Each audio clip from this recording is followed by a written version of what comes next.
এটাতে এরিয়াল দিব, সিলেক্ট করলেন, এই জায়গায় গিয়ে আপনি বলে দিলেন কি এরিয়াল, তাহলে দেখেন এটা এরিয়াল। আবার এটাকে সিলেক্ট করলেন, বললেন আমি হচ্ছে এটাকে তাহমা দিব, এখানে আপনি তাহমা দেন, দেখেন এটা কি হয়ে গেছে, তাহমা হয়ে গেছে। এইভাবে এক একটা দেয়াকে আমরা বলতেছি কি ফন্ট বা ফন্ট ফ্যামিলিও বলা। অনেক ধরনের ফন্ট আছে, শুধু আপনাকে নামটা জানতে হবে, নামটা জানলে আপনি এই ফন্টটা কি করতে পারবেন, দিয়ে দিতে পারবেন। একটু সার্চ করতে হবে, সার্চ করে এখানে দিয়ে দিতে পারবেন। সবাই কি ক্লিয়ার? পারবো ফন্ট পরিবর্তন করতে? কোনো সমস্যা হবে? এগুলা ইজি আছে। এরপরে ফন্টের সাইজ, ফন্টটা আপনারা চাইলে ইচ্ছা মতো এটাকে বড় ছোট করতে পারবেন। যেমন আমি প্রথম যে লাইনটা আছে এটাকে সিলেক্ট করলাম, সিলেক্ট করার পরে যে ফন্টের সাইজ আছে আমি এটাকে যদি বলি 28, তাহলে আমার এখন এটা কত হয়ে গেল, 28, মানে বড় হয়ে গেছে। আবার যদি আমি এটাকে বলি যে 12 মানে 12, তাহলে এটা কি হয়ে গেছে, ছোট হয়ে গেছে। তো এইভাবে আমরা এটাকে ইচ্ছা মতো এটাকে ফন্ট সাইজ গুলা ছোট বড় করতে পারবো। এটাই হচ্ছে আমাদের ফন্টের সাইজ। এটা আপনি এক ক্লিকে যদি করতে চান, এই যে এইখানেও আছে, এটা ঠিকই ফন্ট সাইজটা বড় করে, এই সাইডেটা হচ্ছে ফন্টের সাইজটা ডিক্রিজ করে, মানে ছোট করে দেয়। আপনি যত খুশি ততই কি করতে পারবেন, ছোট করতে পারবেন। আবার যত খুশি এখানে ততই কি করে দিতে পারবেন, বড় করে দিতে পারবেন। বুঝতে পারছি আমরা সবাই? এটা হচ্ছে ফন্ট সাইজ। এরপরে আমাদের এই জায়গাটায় যেটা আছে ফন্টে বিভিন্ন ধরনের ফন্টের ইয়ে আছে। যেমন এই ফন্টটা একটু মোটা করতে চাই, তাহলে আমরা বোল্ডে ক্লিক করলে মোটা হবে, ইটালিকে ক্লিক করলে বাঁকা হবে, আন্ডারলাইনে ক্লিক করলে কি হবে, নিচে আন্ডারলাইন হবে। আন্ডারলাইন মানে নিচে একটা দাগ দিয়ে দিবে, বুঝছেন? এছাড়াও আছে স্ট্রাইক থ্রো আছে, মানে পেটের উপর দিয়ে কেটে দেবে, তাই না? স্ট্রাইক থ্রো বলা হয় এটাকে। কি বলা হয় এটাকে? Strike throw. এখানে কার্সর নিলেও হয়তো দেখাই দিবে ওই যে স্ট্রাইক থ্রো। আবার আপনি এগুলাকে এই করে দেন, দেখেন এগুলা কি হয়ে যাচ্ছে, চলে যাচ্ছে। সবাই ক্লিয়ার বিষয়গুলা? তো এইভাবে আমরা ফন্টের বিভিন্ন ধরনের ভেরিয়েন্টে আমরা এটাকে করতে পারবো। ফন্ট ফ্যামিলি পরিবর্তন, ফন্টের সাইজ পরিবর্তন, bold, italic, underline, strike through, এই জিনিসগুলো আমরা চেঞ্জ করে দিতে পারবো। এরপরে ফন্টের কালার আছে। ফন্টের কালারটা খুবই সিম্পল একটা বিষয়, আমরা প্রথমেই দেখছি। আপনার ফন্টটাকে জাস্ট সিলেক্ট করবেন, এই জায়গায় যে কালারটা আছে এটাই ফন্টের কালার। আপনার গায়ের উপরে কার্সারটা নিলেও বলে দিবে যে তুমি এটা দিয়ে কি করতে পারবা, ফন্ট কালার চেঞ্জ করতে পারবা। কি করতে পারবা, ফন্ট কালার চেঞ্জ করতে পারবা। এখানে আমরা যদি যাই, যাওয়ার পরে দেখেন আপনার যেটা দিবেন, আপনি ইয়েলো দেন, রেড দেন, বা এই রেডটা দেন, যেটা দেন, দেখেন ওইভাবে কি হয়ে গেছে, কালারটা চেঞ্জ হয়েছে। ইভেন এটা দিয়ে কিন্তু একটা ওয়ার্ডও আপনি কালার করতে পারবেন, জাস্ট পার্টিকুলার একটা ওয়ার্ড। ইভেন আপনারা একটা কি করতে পারবেন, আপনারা একটা ক্যারেক্টারকেও চেঞ্জ করতে পারবেন, কোনো সমস্যা নেই। দেখতে পাচ্ছেন না সবাই?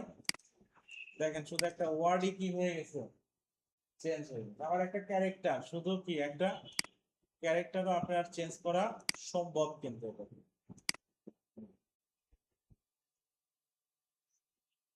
বুঝতে পারছি সবাই বিষয়টা? এটা হচ্ছে ফন্টের কালার পরিবর্তন।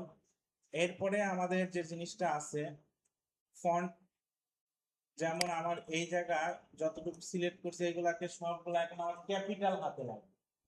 এগুলা এখন আমার কিসে লাগবে, ক্যাপিটাল, মানে বড় হাতের লেখা লাগবে। তাহলে কি করা যাইতে পারে, এখন আমি তো এগুলো লিখবো না, এখানে আমাদের কেস, আমাদের ক্যারেক্টার গুলার কেস এক ক্লিকে চেঞ্জ করার সুযোগ আছে। এইটাকে আমরা যদি যাই, দেখেন এইটা হচ্ছে এই সেই অপশন যেটাকে চেঞ্জ কেস বলা হচ্ছে। আপনি যদি সেন্টেন্স কেস দেন, এখন যেটা আছে এটা সেন্টেন্স কেস। কিসে আছে, সেন্টেন্স কেস। এই জায়গায় ক্লিক করেন, সবগুলা লোয়ার কেস হয়ে গেল। কি হয়ে গেল, সবগুলা লোয়ার কেস হয়ে গেছে। আবার এই জায়গায় চলে যান, সবগুলা আপার কেস হয়ে গেছে।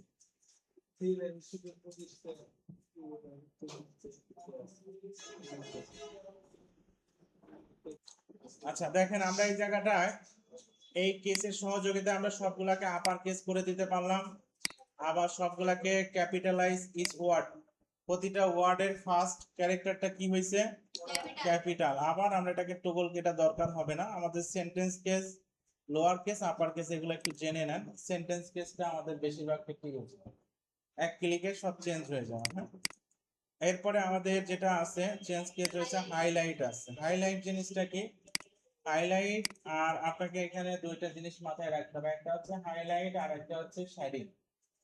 হাইলাইটটা আসলে কি কাজ করবে বাংলা কথায় যদি বলে দেই, যেমন আপনারা পড়াশোনা করছেন অনেক সময় স্যার বলছে এই প্যারাগ্রাফের মধ্যে এই চারটা লাইন খুব ইম্পর্টেন্ট এরকম বলছে না, তো তখন আমরা ওইটাকে একটা ইয়েলো মার্কার দিয়ে কি করে দিছি হাইলাইট, ওইটাই হচ্ছে এখানে হাইলাইট। মানে জাস্ট টেক্সটটা আপনার মার্ক হবে, টেক্সটটা কি হবে মার্ক হবে, টেক্সটের মাঝে মানে এক লাইন থেকে আরেক লাইনের মাঝে ফাঁকা থাকতে পারে, বা টেক্সটটা যদি আপনার এই জায়গায় এসে শেষ হয়, এই জায়গায় যদি শেষ হয় তাহলে বাকিটুকু কি থাকবে ফাঁকা থাকবে। বুঝতে পারছেন বিষয়টা? এই যে এটা হচ্ছে হাইলাইটেরই, চলে যান আপনি এখান থেকে যে হাইলাইট দিয়ে দেন, দেখেন বুঝতে পারলেন বিষয়টা? এই যে এক লাইন থেকে আরেক লাইনের মাঝে ফাঁকা, এখানে টেক্সট শেষ এই পর্যন্ত হাইলাইট। আর শেডিংটা মনে রাখবেন একটা ব্যাকগ্রাউন্ড বিহাইন্ডে একটা এরিয়া ধরে, টেক্সটের সাথে এর কোনো স্বাদ নাই, টেক্সটের সাথে এর কোনো স্বাদ নাই। যদি এখানে আপনার একটা ওয়ার্ডও থাকে, এই লাইনে কয়টা ওয়ার্ড আছে একটা ওয়ার্ড আছে না, দেখেন আপনি এখন এই জায়গা থেকে দিতে হয় হচ্ছে শেডিংটা, এইখানে ক্লিক করলেন সেম জিনিসটাই আপনি দিয়ে দেন, তাহলে দেখেন আপনারা এটা হচ্ছে হাইলাইট আর এটা হচ্ছে shading. Shading one kind of background টেক্সটের বিহাইন্ডে একটা এরিয়া ধরে কালার হয়ে যাওয়াকে হচ্ছে শেডিং বা ব্যাকগ্রাউন্ড বা ফিল। আর এটা হচ্ছে জাস্ট টেক্সট গুলাকে মার্ক করে রাখাটাকেই বলা হচ্ছে টেক্সট হাইলাইট। মনে থাকবে সবার? ওকে, হ্যাঁ শেডিংটা আবার বলতে হবে তাই না? শেডিংটা হচ্ছে আপনারা টেক্সটের বিহাইন্ডে একটা এরিয়া, টেক্সটটা যতটুকু এরিয়া ধরে আছে ওই এরিয়াটা কি হয়ে যাবে, ওই এরিয়াটা কালার হয়ে যাবে, ব্যাকগ্রাউন্ড কালার যেটাকে আমরা বলি। বুঝছেন? এইটাকে আমি সিলেক্ট করলাম, এইটা হচ্ছে শেডিং, এইখানে দিয়ে দিলাম, দেখেন এই এরিয়া ধরে কি হয়ে গেছে কালার হয়েছে। আর এই জায়গাটায় আপনারা এইটুকু কি করেন ধরেন, ধরে এই জায়গায় যান, এটা দিয়ে দেন, দেখেন এটা কিন্তু আর হবে, এটা হচ্ছে হাইলাইট। যতটুকু টেক্সট ঠিক ততটুকু কি হচ্ছে কালার হচ্ছে, এইটা হচ্ছে হাইলাইট। আচ্ছা এরপরে case text effect clear font. Text ইফেক্টটা কি কাজ করে, টেক্সট ইফেক্টটা যেমন আপনার এটাকে সিলেক্ট করলেন, এই জায়গায় টেক্সট ইফেক্ট আছে, টেক্সট ইফেক্ট হচ্ছে প্রিডিফাইনলি বানানো আছে এরকম টেক্সটের বিভিন্ন ধরন, ওকে বিভিন্ন ভাবে স্টাইল করা আছে, 3D শ্যাডো, বুঝছেন না, ফন্ট বড় করা বা ওর ভিতরে একটা বর্ডার দেয়া, এই যে বিভিন্ন ধরনের স্টাইল আপনারাও দেখতে পাচ্ছেন। কারণ এটাকে আপনি সিলেক্ট করেন, দেখেন ওই রকমই আপনার এখন নিচে কি হয়ে গেল, এই টেক্সটটা লেখা হয়ে গেছে। এটা কোথা থেকে দিতে হয়, এই জায়গা থেকে। আপনারা এটাকে আরো যে কাজ করতে পারেন, দেখেন এই যে এখানে আছে, এইভাবে দিলে দেখেন এখানে একটা ওয়াটারমার্ক জামা জল ছাপ পড়ে গেছে তাই না, শ্যাডো পড়ে গেছে। আবার এটাকে চেঞ্জ করতে চান, আবার এখানে চলে যান, গিয়ে এই জায়গায় দিয়ে দেন, এই যে হয়ে গেছে। আবার এই জায়গায় চলে যান, এটাকে দিয়ে দেন, দেখেন এখানে চলে যান। আমরা কি সবাই ক্লিয়ার ভাবে বুঝতে পারলাম? আশা করি সবাই ক্লিয়ার ভাবে বুঝতে পারছেন। তো আমরা এই নতুন চ্যাপ্টারটা ক্লিয়ার ফরম্যাটটা করে দিচ্ছি। ক্লিয়ার ফরম্যাট হচ্ছে কি, যে যতটুকু যেখানে যা করছেন চাচ্ছেন যে আমার এইটুকু একদম পূর্বে কেমন ছিল সেই জায়গায় নিয়ে যাই, পূর্বে কেমন ছিল সেইটা আমি যা কাজ করছি একবার এখানে কি করে দিবে পরিষ্কার করে দিবে, প্রথম অবস্থায় যেরকম ছিল। এই যে এটা হচ্ছে ক্লিয়ার ফরম্যাটিং, এর উপর একটা ক্লিক করেন, দেখেন ওর প্রথম অবস্থায় যেরকম ছিল সেই জায়গায় নিয়েছে, প্রথম অবস্থায় যেরকম ছিল ওই রকম অবস্থায় নিয়ে চলে গেছে। এটা হচ্ছে আপনাদের ক্লিয়ার ফরম্যাট। এইটা। আচ্ছা, আপনাদের এই পর্যন্ত থাক। আচ্ছা, স্ক্রিন দেখতে পাচ্ছেন আমার? আমরা ক্লিয়ার? স্ক্রিন শেয়ার নেই, রাইট?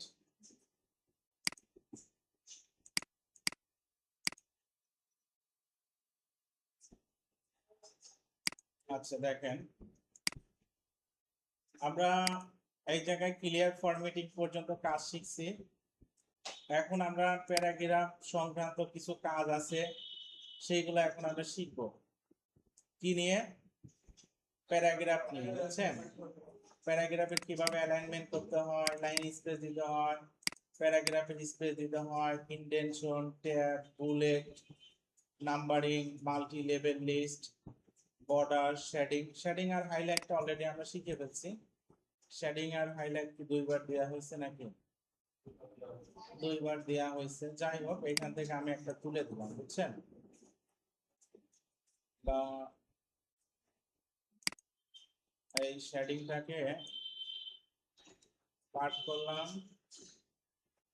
কাট করে এই জায়গায় একটা দিয়ে দিই, তাহলে আর এই জায়গায় আমাদের দুইটা দরকার নেই। ওকে, তো আমরা চলেন স্টার্ট করে দেই। এই কয়েকটা কাজ এখন আমরা শিখবো। হ্যাঁ, আমরা চলে যাচ্ছি। কাজগুলা কাজ বললেও আসলে কাজের মধ্যেই পড়ে না, ওগুলো খুবই সিম্পল কিছু বিষয়, বুঝছেন? প্রথমে আছে অ্যালাইনমেন্ট। অ্যালাইনমেন্ট মানে হচ্ছে আপনার অবস্থান, আপনি কোন জায়গাটায় বসে আছেন। কথা কি বুঝতে পারলেন আপনি? যেমন আমি যদি বলি যে আপনার অবস্থানে রুমের সেন্টার, তার মানে আপনি কি চিন্তা করবেন, লেফটে আর রাইটে কতটুকু স্পেস আছে। সম পরিমাণ জায়গা যদি স্পেস থাকে তাহলে আমি কিসে আছি? সেন্টারে। আর আমি বললাম আমি লেফটে বসে আছি, তাহলে আপনি দেখবেন যে স্যার কি ওয়ালের কাছাকাছি নাকি, তাহলে লেফটে। এরকম আমরা মাপতে পারি। এরকম এখানেও বিষয়টা এটা, যে এই যে লেখাটা, এই লেখাটা ডিফল্ট হিসেবে আছে কোথায়? লেফটে। প্রতিটা লেখা যখনই লিখবেন ডিফল্ট একটা অবস্থা দিবে। ডিফল্ট একটা কি দিবে? ওইটাই হচ্ছে লেফট। এছাড়াও বাকি আরো তিনটা আছে, একটা হচ্ছে সেন্টার, একটা রাইট, আর একটা হচ্ছে জাস্টিফাই। তো এই লেখাটাকে আমি যদি এখন এই সেন্টারে ক্লিক করি, কোথায় চলে গেল? সেন্টারে। আমি রাইটে ক্লিক করলে কোথায় চলে গেল? রাইটে। আর জাস্টিফাইটা আসলে এই একটা দিয়ে বোঝা যাবে না। জাস্টিফাই বুঝতে গেলে কি করতে হবে? আমাদের এই প্যারাগ্রাফটাকে কি করতে হবে? সিলেক্ট করতে হবে। এখন আমি জাস্টিফাই করলে যেটা হবে, লেফট সাইডে যেমন সুন্দরভাবে অ্যালাইনমেন্ট গুলো ইকুয়াল আছে, রাইট সাইডে এরকম ইকুয়াল। বুঝতে পারছেন না সবাই বিষয়টা? রাইট সাইডে এরকম ইকুয়াল হয়ে যায়। আমি জাস্টিফাইতে ক্লিক করলাম, দেখেন সুন্দর আমাদের এখানে দুই সাইডে। তবে এটা মেজরিটি পার্সেন্ট ক্ষেত্রে এটা কিন্তু ইউজ হয়। এই জাস্টিফাইটা আপনার লেখার একটা সৌন্দর্য বৃদ্ধি করবে। এটা আমাদের মেজরিটি পার্সেন্টের ক্ষেত্রে এটা কি হবে? ইউজ হবে। জাস্টিফাই মানে left side right side equal to সমান। অ্যালাইনমেন্ট বুঝতে পারছেন সবাই? আচ্ছা, এখন দেখেন সবাই, আমরা অ্যালাইনমেন্ট যখন করে ফেলছি, এরপরে আমাদের কোনো কোনো সময় এই যে একটা লাইন থেকে আর একটা লাইনের স্পেস, আমরা হয়তো এমন কোনো সময় একটা ফাইল পাইছি, ফাইলটা দেখতে এইরকম। এখন এই ফাইলটা যে বানাইছে হয়তো তাড়াহুড়া করে কপি পেস্ট করে দিছে এরকম স্পেস। এটা কি দেখতে খুব ভালো লাগবে? না, শুধু শুধু অপ্রয়োজনীয় স্পেস তৈরি করে দিছে, তাই না? একটা লাইন থেকে আর একটা লাইনের একটা অপ্রয়োজনীয় স্পেস ক্রিয়েট করে দিছে। এটাকে বলা হচ্ছে লাইন স্পেসিং। কি বলা হচ্ছে? লাইন স্পেসিং বা প্যারাগ্রাফ স্পেসিং, যেটাই আপনারা বলেন। তো এই জিনিসগুলো আমরা ফিক্স করতে পারবো খুব সুন্দরভাবে। আমি একদম অ্যাকুরেট জিনিসটা দেখাই দিচ্ছি, আপনারা কিভাবে এটা নিয়ে কাজ করবেন। এটাকে সিলেক্ট করলেন, এটা রাইট বাটন ক্লিক করলেন, প্যারাগ্রাফের উপরে ক্লিক করলেন। এখন এই জায়গাটায় দেখেন দুইটা জিনিস আছে, এটা হচ্ছে লাইন স্পেসিং, লাইনগুলার আপনার হচ্ছে স্পেস, আর এই সাইডের স্পেসটাতে আপনার হচ্ছে প্যারাগ্রাফের একটা স্পেসই হয়। তো মাল্টিপল যেখানে আছে এই জায়গাটায় আপনি বলে দেন সিঙ্গেল। কি বলে দিবেন এখানে? তাহলে আপনার যে বিষয়টা হবে, এখন লাইনগুলা দেখেন একদম আমরা বইতে যেরকম লেখা দেখি বা যতটুকু স্ট্যান্ডার্ড স্পেস, সেটা এখন দিয়ে দিবে সে আমাদের। দেখছেন না? যতটুকু স্ট্যান্ডার্ড স্পেস ততটুকু আমাদের কিন্তু দিয়ে দিচ্ছে। আমি আবার দেখাই, আপনারা দেখেন প্যারাগ্রাফে চলে গেলাম, এই সিঙ্গেলের জায়গায় 1.5 লাইন দিয়ে দেন, এখন আবার একটু স্পেস দিয়ে দেব, দেখছেন না? আমরা এটাকে আবার যদি কমাইতে চাই, প্যারাগ্রাফে চলে গেলাম, এই জায়গায় আমি সিঙ্গেল বলে দিচ্ছি, কি বলে দিচ্ছি? সিঙ্গেল। এখানে ওকে করলাম, দেখেন আবার কি করে দিচ্ছি, অ্যাড করে দিচ্ছি। আবার আপনারা প্যারাগ্রাফে চলে যান, এইখান থেকে এই আফটারটা কেটে দেন, একটু 0 করে দেন। এখন এটাকে যদি করেন তাহলে এখন এই যে প্যারাগ্রাফ মানে অর্থাৎ এই লাল লেখা একটা প্যারাগ্রাফ, এই কালোটা না কি কালার হোক এটা একটা প্যারাগ্রাফ, গ্রিন এটা একটা প্যারাগ্রাফ। এখন দেখেন এইগুলা স্পেস কমে গেছে। তাইলে এখন আমাদের যেটা জানার উদ্দেশ্য ছিল আসলে স্পেস গুলা কিভাবে বাড়াইতে কমাইতে হয়, প্যারাগ্রাফ এবং লাইন দুইটাই আমরা জানতে পারলাম কিনা। আমরা সিলেক্ট করব, আমার যদি শুধু প্যারাগ্রাফ হয় তাহলে আমি এই যে স্পেসিং আফটার এখানে যদি আমি একটা দিয়ে দেই 6 দিয়ে দিলাম, ওকে করলাম, দেখেন তাহলে আমাদের প্যারাগ্রাফ গুলার মাঝে এখানে কিন্তু লাইন নেয়নি, কি লাইনে?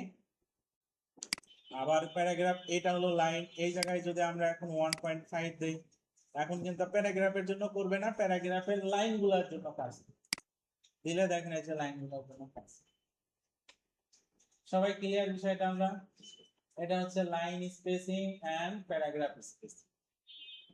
চলেন আমরা এখন চলে যাই line spacing, paragraph spacing, alignment clear.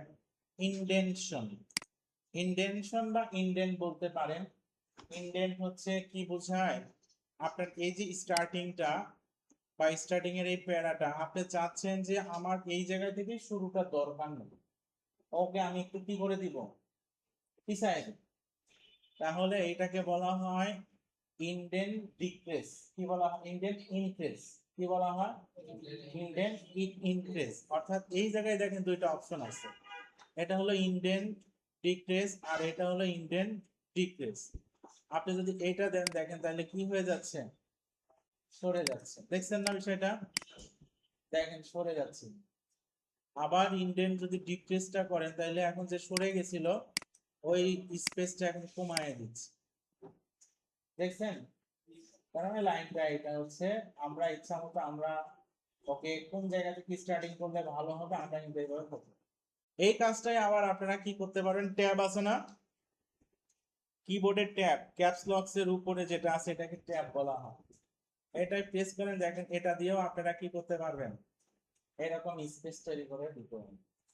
আমি শুধু ট্যাব প্রেস করছি, আবার যদি আমি শিফট প্রেস করে ট্যাব প্রেস করি, কি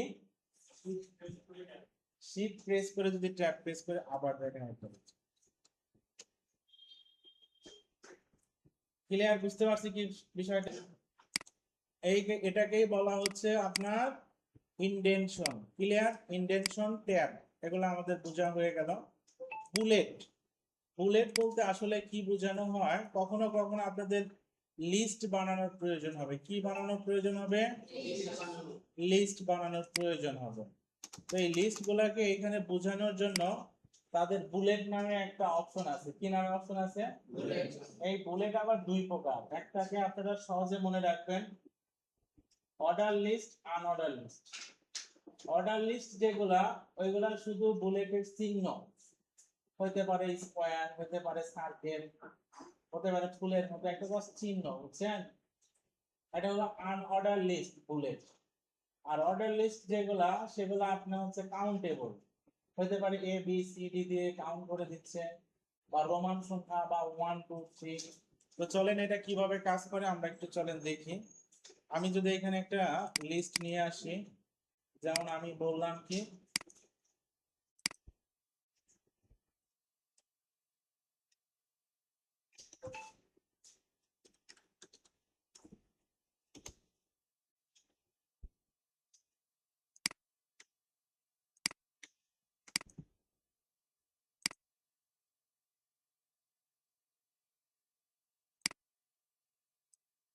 এরকম একটা লিস্ট আমি কপি করলাম, হ্যাঁ,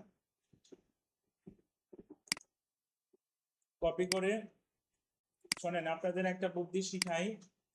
আপনারা যদি গুগল থেকে কোনো কিছু কপি করেন, কপি করার পরে চেষ্টা করবেন ওটা গুগল ট্রান্সলেটে একবার কি করে নেওয়ার জন্য, এখানে একবার পেস্ট করে, ট্রান্সলেট না, পেস্ট করে এখান থেকে কন্টেন্টটা এখানে নিয়ে নেব। তাইলে কন্টেন্টটা একটু ক্লিয়ার পাবেন। আর ওয়েবসাইট থেকে নিয়ে আসলে অনেক সময় যে প্রবলেমটা আপনারা পাবেন, কেমন প্রবলেম হবে সেটা আমি বলে দিচ্ছি। যেমন আমি এখান থেকে কপি করলাম, কপি করে এখানে পেস্ট করলাম, অনেক সময় যেটা হবে ওই জায়গায় যে তারা স্টাইল করে রাখছে ওই স্টাইলটা চলে আসবে, তো মন মতো আপনি কাজ করতে গিয়ে বাধা সম্মুখীন। হ্যাঁ, নোটপ্যাডে করলেও ভালো হবে, আরো ভালো হবে। হ্যাঁ, এই যে যেমন ধরেন আমি এখান থেকে যদি এইগুলাকে কপি করি, কপি করে যদি নিয়ে যাই এখানে যদি পেস্ট করি, তাহলে দেখেন ওইখানে কেমন ছিল ঠিক সেই জিনিসটা এখানে এসে ওইরকম হয়ে গেছে। তো এটা আমাদের কাজের জন্য একটু ক্ষতি করে, আমরা এগুলাকে তুলে দিচ্ছি। তো দেখেন এই জায়গাটায় আমাদের একটা লিস্ট চলে আসছে। তো এই লিস্ট গুলাকে আমরা এখানে কি কি ভাবে সাজাইতে পারি, এটা হচ্ছে আনঅর্ডার লিস্ট। লিস্ট বা আনঅর্ডার লিস্ট, কিছু সিম্বল আছে, আমরা ক্লিক করলে এই সিম্বল গুলো আসবে। এখন আমি যদি আপনাকে বলি এই জায়গায় সাপোজ এই গ্রাফ এটা কত নম্বর লিস্টে আছে বা কত নম্বর ফুট, আপনাকে এখানে কাউন্ট করতে হবে 1 2 3 বা 1 2 3, ঠিক না? কাউন্ট করে এরপরে আপনাদের কিন্তু বলতে হবে যে স্যার এটা এত নম্বর আছে। আর এই জায়গাটায় যদি আমরা আরেকটা কাজ করে ফেলি, আমি এই জায়গাটা এটাকে আরেকটা পেস্ট করলাম, আমরা যদি এই জায়গাটায় আরেকটা কাজ করি সেটা হচ্ছে এটাকে আমরা অর্ডার লিস্ট, এটা হচ্ছে অর্ডার লিস্ট হচ্ছে কি 1 2 3 4 দিব, তাই না? দেখেন অর্ডার লিস্ট এখন কি দিছে 1 2 3 4, তাহলে এখন যদি গ্রাফ বলি এটা কত নম্বরে আছে 12। আর এই নাম্বারিংটা কিন্তু ডাইনামিক, অর্থাৎ আপনি নিচে আরো অ্যাড করেন, দেখেন ও নিজে থেকে কি দিয়ে দিবে নাম্বার দিয়ে। না, এটা দুইটা একসঙ্গে, দুইটা একসঙ্গে, দুইটা একসঙ্গে হইলে তো এলোমেলো হয়।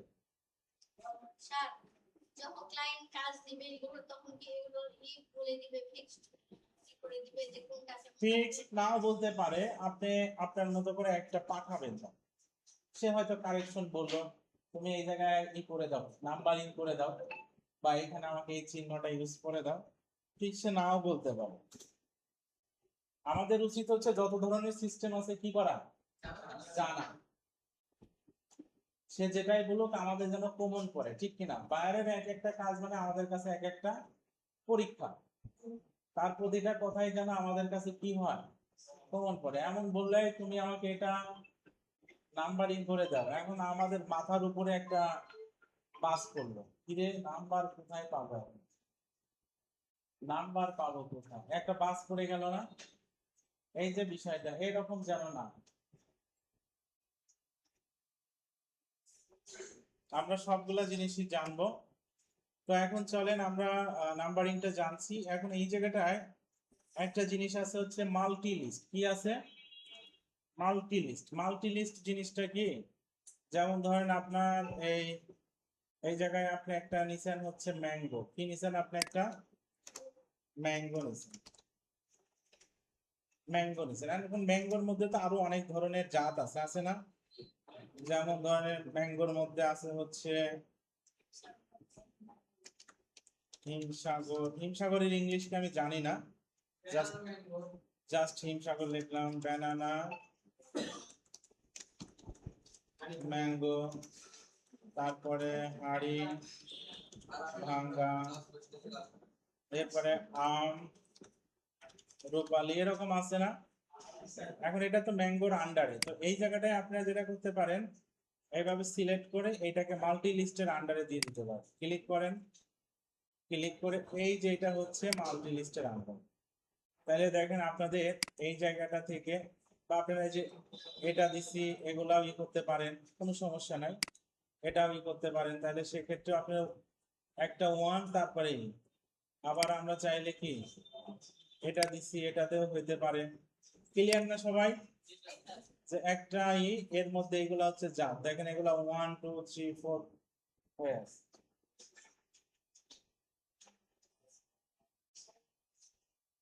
ক্লিয়ার? এটাকে বলা হয় মাল্টি লিস্ট। এটাকে কি বলা হয়? Multi list.